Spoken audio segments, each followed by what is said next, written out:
Do you think Google is finally ready to go all in on premium hardware, or is the Pixel 10 Pro just another small upgrade with a fancy name? At first glance, it might look like a typical yearly refresh, but when you dig a little deeper, it starts to feel like something bigger is happening behind the scenes. The Pixel 10 Pro is not just about a new look or camera tweaks, it's about control, efficiency, and possibly unlocking a completely new ecosystem.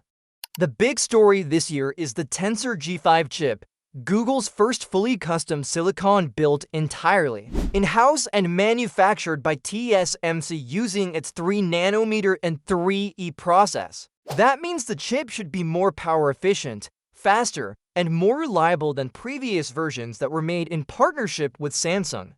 This move alone could help Google reduce software bugs, give more consistent performance, and keep better something users of earlier Pixel phones have complained about. But what really stands out is how Google is quietly laying the groundwork for a major shift in user experience. Leaks are pointing to wireless charging support on the Pixel 10 Pro, which could bring Apple-style magnetic accessories to the Pixel world. That's not just about convenience, it's about expanding what a Pixel can do with a new accessories lineup, rumored to be called Pixel Snap, which includes at least 2 chargers and a vertical stand. You might have noticed that the Pixel 10 Pro is slightly heavier and thicker than the Pixel 9 Pro, and it's probably because of the added magnets and maybe a slightly bigger battery, reportedly for 1,870 mAh compared to last year's 4,700 mAh. That may not sound like much, but paired with the more efficient Tensor G5, it could lead to better battery life in daily use. Another interesting change could be in the display. The current Pixel phones use PWM dimming at 240 Hz, which causes discomfort for some users who are sensitive to screen flicker.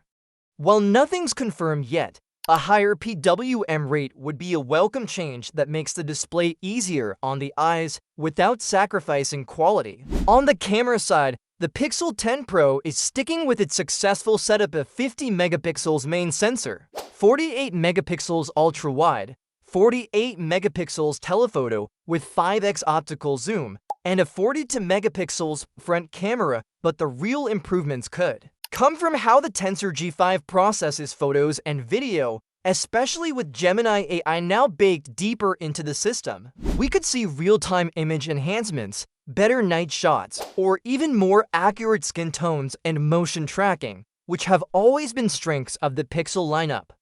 What ties all of this together is how the Pixel 10 Pro seems to focus on polishing the user experience across the board rather than pushing flashy gimmicks.